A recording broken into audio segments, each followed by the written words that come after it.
Tonight we have new details on what led up to Santa Fe police officers shooting 2 men earlier this month, and we've learned that one of them has died since then. Officers say the man they killed was armed and was a, quote, dangerous suspect. During this incident, a Santa Fe police officer was both shot and bitten by a police dog. Tamara Lopez joins us now, and Tamara, there are still a lot of unanswered questions. Tommy, one of those biggest questions is how that Santa Fe police officer got shot in the first place. And tonight, we still don't have that answer. But what we do have is a much better picture of what police say led up to the shooting involving 3 Santa Fe police officers. This may seem like a quiet neighborhood in Santa Fe, but on March 10th, it was not this peaceful. Santa Fe Police Department says Don Quixote Road is where officers tried to arrest Rick Chavez. But instead, it ended with 3 people shot: Chavez, another man, George Anthony Thorogood, and Santa Fe police officer Charles Ovalle.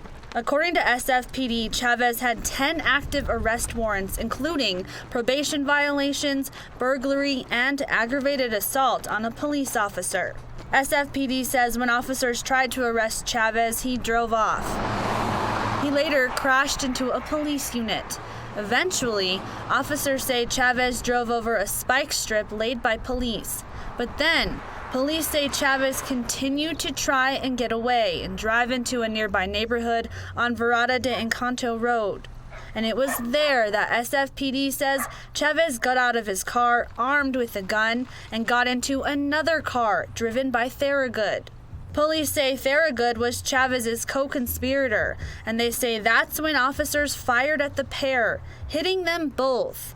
But Officer Ovalle was also hit, and it's still unclear who shot him, the suspect or a fellow officer.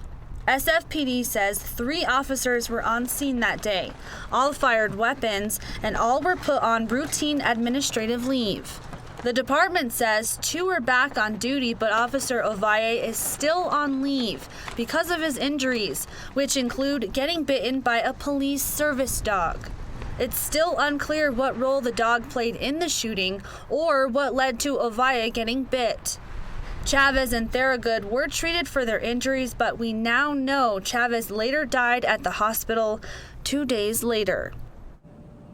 Thorogood is now facing several charges, including harboring a felon and conspiracy to commit aggravated fleeing on a police officer. A judge ruled earlier this week to keep him out of jail ahead of a possible trial, and police say Officer Ovalle has been released from the hospital, but this incident is still under investigation. Tommy. Thank you, Tamara.